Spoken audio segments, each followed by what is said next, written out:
cost of living crisis, what's happening and what comes next.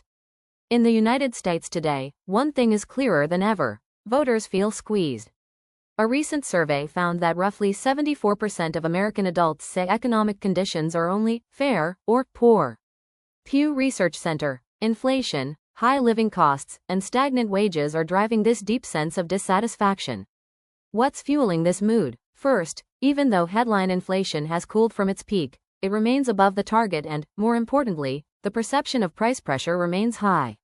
A poll shows that 75% of Americans report their monthly expenses have increased by at least $100 compared to last year.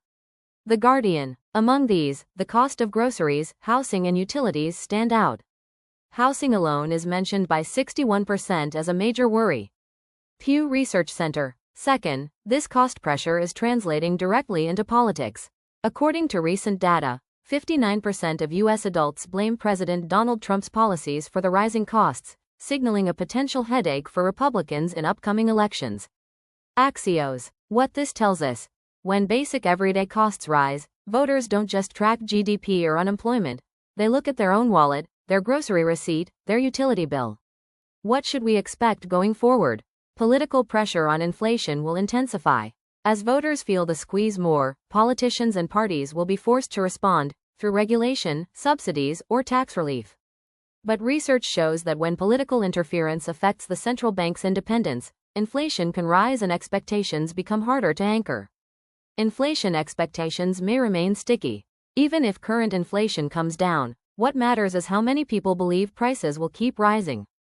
In the U.S., long-term inflation expectations are rising again, which can become a self-fulfilling cycle. The week, affordability becomes the narrative. It's no longer about, inflation is X%, it's about, can I afford groceries? Can I pay rent? Is my job stable? That shift means the public discourse will center more and more on cost of living, rather than purely macro numbers. Election cycles will be shaped by the cost issue. With the next midterms and presidential elections ahead, both parties will make affordability a major battlefield. Voters who feel left behind may swing or stay home. The economic status quo is no longer enough. Markets and policy risks rise. The Federal Reserve faces a tricky balance, hiking or holding rates to contain inflation while avoiding a recession. Meanwhile, any policy misstep, tariffs, subsidies, overheating, could reignite price pressures. Reuters. Voters are proving to be the economic barometer of risk. When they feel prices rising, something shifts politically and economically. The U.S. is currently at that moment. People see their budgets tightening, their future less certain, and their frustration mounting. For markets, it means that while inflation may moderate, the sensitivity to living costs and expectations will remain high.